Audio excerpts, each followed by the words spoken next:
Вот, посвящение за безупречную службу, медаль, так, в 2016 году дали. Подполковник милиции Игорь Вусик прослужил у милиции 21 год. Узнагароды показывая с гонором. Однак служить у Крычаўскім раусе, где он кіруе отделом аховы, парадку и профилактики, усё тяжей. Подполковник твердит, что цяперашні ягоны кіраўнік, подполковник Станислав Чупрын, перейшоў усе магчымыя межы. Сотрудников не премировались. Еще раз повторюсь, когда премировались, то необходимо нам было деньги отдать. Так, руководство. Паборы паводле Ігора Вусіка ягоны кіраўнік дзяліў з намеснікам кіраўніка па ідэалагічнай працы Васілём Ціханенкам. Гэта пацвярджае і участковы Крычаўскага раусу Андрей Шашкоў. В декабре 2016 года нам были выданы некоторым сотрудникам премии. Однако это премирование мы должны были вернуть Тихоненко и другим руководителям, как видимо.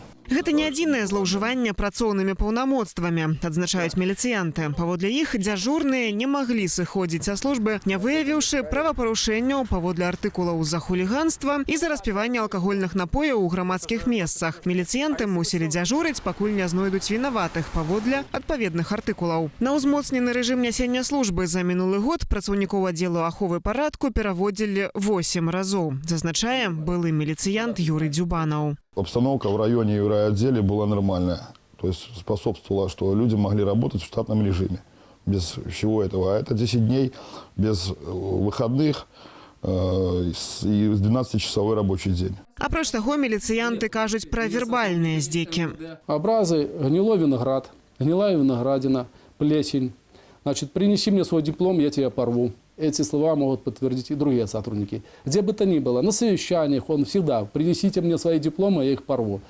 Пишите рапорта, до завода у меня в милицию очередь стоит. Уходите отсюда. Латрюги, ляноты, ну и в матерном выражении. Ігор Вусік разам з калегамі звяртаўся да вышэйшага кіраўніцтва. Аднак Магілёўскае ўпраўленне ўласнай бяспекі парушэнняў паводле скаргі міліцыянта не знайшло. Больш за тое, сам Вусік трапіў на прафілактычны ўлік пасля таго, як адмовіўся аддаваць прэмію. Міліцыянт упэўнены, у Чупрына сувязі з магілёўскімі калегамі, што ладзілі правяранне. Цяпер і Ігор Вусік, і ягоныя паплечнікі разлічваюць на расследаванне сталічных органаў. У звароце да міністра ўнутраных справаў Ігора Шуневіча яны пералічылі ўсё, з чым сутыкаліся пад кіраўніцтвам Чупрына. Знявагі і кпіны, несправядлівыя пакаранні, неабгрунтаваныя з гледзяшча міліцыянтаў пераводы на ўзмоцненую службу, ды абавязковыя выпраўленні правапарушэнняў. Падпісалі зварот 11 чалавек. Чувствует безнаказанность. Безнаказанность.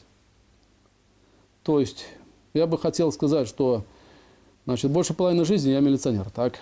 Голосовал я за своего президента, я за эту власть, так? Но вот эти нерадивые руководители, они только подрывают его авторитет. И наше обращение к вам, это, можно сказать, вынуждено. Станислав Чупрын праз тэлефон кажа, што справу ўжо разгледзелі. Если обратились люди к министру жалобы, значит и проводят разбирательство определенные компетентные органы, кому поручит министр. Правильно? Вернее, уже разобрались, и все, имеются результаты проведенных проверок. За парушэннямі ў крычаўскай міліцыі пільна сочаць мясцовыя журналісты. Адзін з іх, Мікалай Гердзій, прычынаю такой ситуации называе кумаўство и закрытость для медыяў. Закрытость нашей милиции – это основная причина того, вот этих нарушений, которые имеют место. Вот смотрите, этот напился там, задержали, сейчас, пожалуйста, начальник, по-моему, Столинской милиции или Столинской, по-моему, задержали, да? Ну, ясно, чего он так себя ведет? Потому что чувствует, что прикроют, что могут задержать, что принесет, что свои. Падпалкоўнік Вусік хоча дамагчыся звальнення кіраўніка. Аднак дапускае, што пасля асвятлення справы ў медыях звольняць яго самога. Нават маючы 3 малых сыноў, ён такога выніку не баіцца. Кажа, што ў любым выпадку працаваць гэтак, як апошні год, больш не можа. Марина Вашкевич, Белсат.